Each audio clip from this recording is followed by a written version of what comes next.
میں نہیں جانتا کہ وہ کون تھی، کیا تھی، لیکن اس کے جو الفاظ ہیں نا وہ کلیجہ چیرنے والے ہیں کہ ظالموں میں نے نکاح کیا تھا، کوئی زنا تو نہیں۔ جب ایک انسان اس دنیا میں پیدا ہوتا ہے نا تو اس کے سارے رشتے اللہ نے آلریڈی بنائے ہوتے ہیں، فکس کیے ہوتے ہیں۔ جب وہ آنکھ کھولتا ہے، باپ پہلے سے موجود، ماں پہلے سے موجود، بہن بھائی، رشتہ دار، سارے رشتے اللہ کی مرضی سے بنے ہوئے ہوتے ہیں۔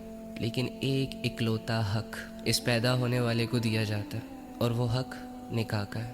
فرمایا کہ دو محبت کرنے والوں کے درمیان بہترین رشتہ نکاح کا ہے۔ اللہ نے منع نہیں کیا، رسول اللہ نے پسند کی شادی کو اپریشیٹ کیا۔ مرد اور عورت دونوں کے پاس پسند کی شادی کا حق ہے۔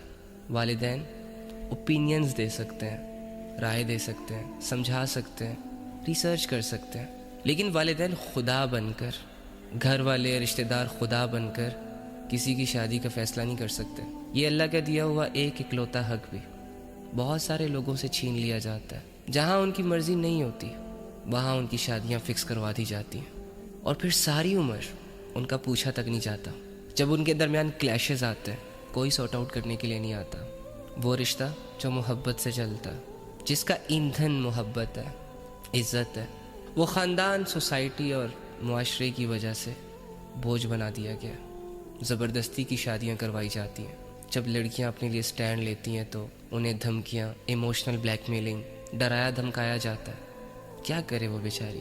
ایک باپ کو یوں لگ رہا ہوتا ہے کہ یہ سب کر کے ہم اپنا حق ادا کر رہے ہیں، ایک بھائی کو یہ لگ رہا ہوتا ہے کہ یہ سب کر کے ہم خاندان والوں کو خوش کرتے ہیں۔ سوسائٹی کے دو چار مردوں کو خوش کرنے کی خاطر غلط فیصلے کرتے ہیں اور اپنے آپ کو مرد بنانے کی کوشش کرتے ہیں۔ یہ ابھی جو ایک واقعہ ہوا ہے بلوچستان میں، ایک بہن کو گولیاں مار کے شہید کیا گیا، اور اس کا ظلم صرف اتنا تھا کہ اس نے پسند کی شادی کی، نکاح کیا۔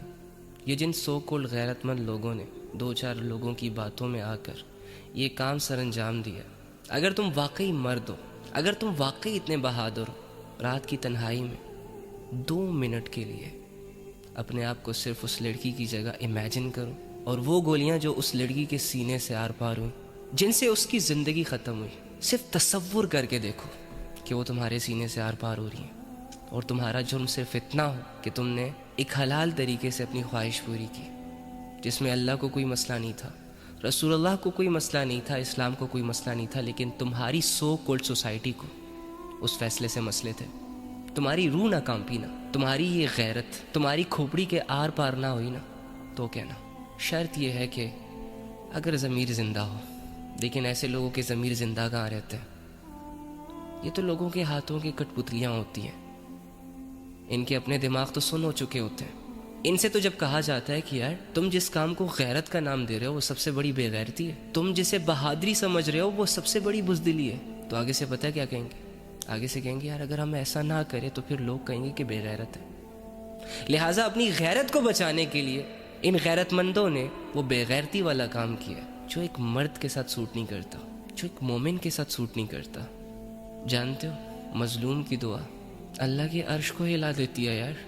ایک سیکنڈ کے لیے امیجن کرو، تصور کرو کہ اس کی گھائل روح جب اللہ رب العزت کے سامنے پیش ہوئی ہوگی اور اللہ سے شکایت کر رہی ہوگی کہ اللہ تیرے بندوں نے میرے ساتھ یہ کیا، کہ ذرا سا تصور تو کرو اس چیز کو۔ تم نے دو چار لوگوں کی باتوں میں آ کر اور اپنے آپ کو ایک مرد ثابت کرنے کے لیے 2-4 گولیاں چلا دی ایک مظلوم پر، ہو گئی تیری واہ واہ ان جاہلوں میں، لیکن اللہ کی نظروں میں تو فیل ہو گیا، رسول اللہ صلی اللہ علیہ وآلہ وسلم کی نظروں میں تو فیل ہو گیا۔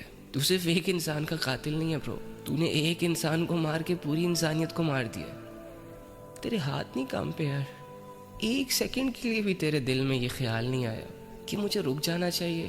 جس بندے کو اللہ نے جینے کا حق دیا اس بندے سے میں ہوتا کون ہوں جینے کا حق لینے والا؟ جس بندے کو اللہ نے زندگی دی ہو میں ہوتا کون ہوں اس سے اس کی زندگی چھیننے والا؟ نہ جانے ایسے کتنے کیسز ہوتے ہوں گے پوری دنیا بھر میں، اور پھر لوگ مجھے کہتے ہیں کہ علی بھائی اب ہمیشہ اس دنیا کو برا بھلا کہتے رہتے ہو۔ میں کہاں کہہ رہا ہوں، بنانے والے نے خود اس کی حقیقت بتا دی، وما الحیات الدنیا الا